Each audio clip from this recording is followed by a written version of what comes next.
আজকে আপনাদের সাথে কুরবানির গরুর মাংস আমি কিভাবে বাসায় রান্না করি সেই রেসিপিটাই শেয়ার করব। একসাথে 5 কেজির রেসিপি পেয়ে যাবেন এই ভিডিওতে, তো সবাই শেষ পর্যন্ত অবশ্যই দেখবেন। প্রথমে আমি গরুর মাংস 5 কেজি নিয়েছি, আর এগুলো এখনও ধোয়া হয়নি, আর এগুলো অনেক বড় বড় সাইজে, তাই একটু কেটে নিচ্ছি। অনেক বেশি ছোট করব না, মাঝারি সাইজের করে সবগুলো কেটে নেব। আর যে এক্সট্রা এরকম দেখতে পাচ্ছেন অপ্রয়োজনীয় অংশগুলো আমি ফেলে দেব, আর একটু সুন্দর করে কাটবো যাতে রান্না করার পর দেখতে সুন্দর লাগে। মাংসগুলো কাটার পর আমি 4-5 বার ভালো করে ধুয়ে নেব, এতে করে এর মাঝে যে এক্সট্রা রক্তগুলো আছে সেগুলো চলে যাবে আর মাংসটাও পরিষ্কার হয়ে যাবে। আমি মাংসটা অফ ক্যামেরায় ধুয়ে নিয়েছি, আর এ থেকে যথেষ্ট পরিমাণে পানিটা ঝরিয়ে নিয়েছি। ধোয়ার পর আমি একটা ছাঁকনিতে রেখে দিয়েছিলাম। এখন সম্পূর্ণ মাংস এখানে নিয়েছি। এখন এতে একে একে উপকরণগুলো দিয়ে দিচ্ছি। প্রথমে আমি পেঁয়াজ বাটা দিয়েছি 2 কাপ। পেঁয়াজ বাটাটা আমি মাখিয়ে নিচ্ছি। এরপরে দিয়ে দিচ্ছি আদা বাটা 1/3 কাপ। আমি সবগুলো বাটা মশলাই করছি, তবে আপনারা চাইলে পেঁয়াজটা কুচি করেও দিতে পারেন। সেই সাথে দিয়ে দিচ্ছি রসুন বাটা 1/3 কাপ। 2 কাপ দিয়ে দিচ্ছি রান্নার সয়াবিন তেল।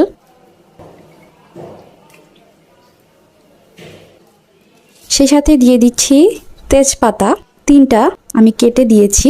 2.5 ইঞ্চি সাইজের দারচিনি দিয়েছি মাঝখান থেকে ভেঙে। 6-7টা এলাচ দিয়ে দিচ্ছি। লবঙ্গ দিয়ে দিচ্ছি 7 থেকে 8 পিস। গোটা মশলার মধ্যে এগুলাই ছিল।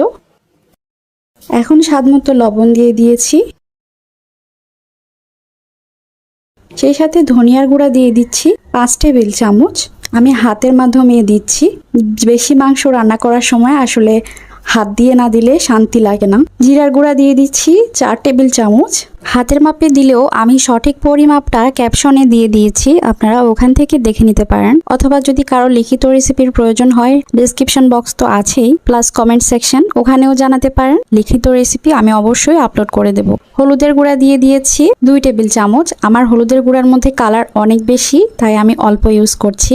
আপনাদের হলুদের গুঁড়ার মধ্যে যদি কালারটা কম মনে হয় তাহলে আরও 1 টেবিল চামচ দেওয়া যেতে পারে, তবে অবশ্যই কালারটা চেক করে তখন দেবেন। মরিচের গুঁড়ার মধ্যেও আমার প্রচুর ঝাল, তাই আমি 2.5 টেবিল চামচ দিয়েছি। তো আপনাদের যদি ঝাল কম খেতে পছন্দ, এর থেকে কম দিতে পারেন। এখন সমস্ত মশলা আমি হাতের মাধ্যমে মিক্স করে নিচ্ছি। হাতে মাখা মাংস আসলে খাওয়ার মজাটাই আলাদা, বিশেষ করে কুরবানির মাংস। হাত দিয়ে ভালো করে মাখিয়ে নিচ্ছি। মাখিয়ে নেওয়ার পরে আমার মনে হলো এই কড়াইয়ের মধ্যে 5 কেজি মাংস আটবে না, তাই আমি এটা চেঞ্জ করে নিয়েছি। আর হাত ধুয়ে আধা কাপ মতো ঠান্ডা পানি দিয়েছি। আমি একটা বড় পাত্রে নিয়েছি, আর এখানে আমি 6-7টার মতো কাঁচামরিচ দিয়ে দিয়েছি। এটা ঝাল করবে না, গোটাই থাকবে। আর একটু নাড়িয়ে দিচ্ছি। এরপরে আবার ঢাকা দিয়ে দিচ্ছি। ঢাকা দিয়ে আমি চুলার জাল হাই ফ্লেমে রেখে কুক করব, কারণ এটা অনেক বেশি বড় হাঁড়ি। হাই ফ্লেমে যদি না রাখা হয় তাহলে এত বড় হাঁড়ির মধ্যে চুলা তাপমাত্রা কভার করবে না। তো এটা আমি প্রায় 40 মিনিট মতো ঢেকে কুক করেছি। এর মাঝে আমি কয়েক মিনিট পর এসে পাতিলের হাতল ধরে নাড়িয়ে দিয়েছি। এটা কুরবানির গরুর মাংস, তাই অবশ্যই হাতল ধরে নাড়ানোর চেষ্টা করবেন, নয়তো কিন্তু মাংসগুলো ভেঙে যাবে। 40 মিনিট কুক করার পরই আমার মাংসটা কিন্তু সিদ্ধ হয়ে গেছে।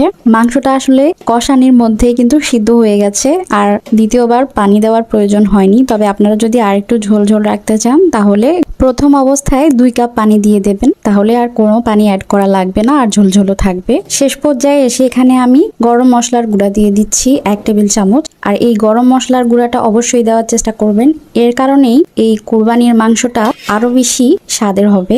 এটা আমি ঢেকে 5 মিনিট হাই হিটে কুক করে তারপর নামিয়ে নেব। তো এটা আমি নামিয়ে নিয়ে এসেছি আর সার্ভ করছি। মাংসগুলো কিন্তু সুন্দরভাবে কালারও হয়েছে, প্লাস একেবারে ভেঙেও যায়নি। আসলে ঈদে গরুর মাংস খাওয়ার মজাটাই আলাদা, এটা অন্য কোনো সময় আর পাওয়া যায় না এই মজা। আর এই মাংসের মধ্যে অনেক বেশি মশলারও প্রয়োজন হয় না, এটা এমনিতেই সেরা স্বাদের হয়। এটা হয়তোবা আল্লাহর রহমত। ঈদে যদি আরো রেসিপি দেখতে চান তাহলে অবশ্যই কমেন্ট করবেন, আর ভিডিও ভালো লাগলে অবশ্যই একটা লাইক দিয়ে আমার পাশেই থাকবেন।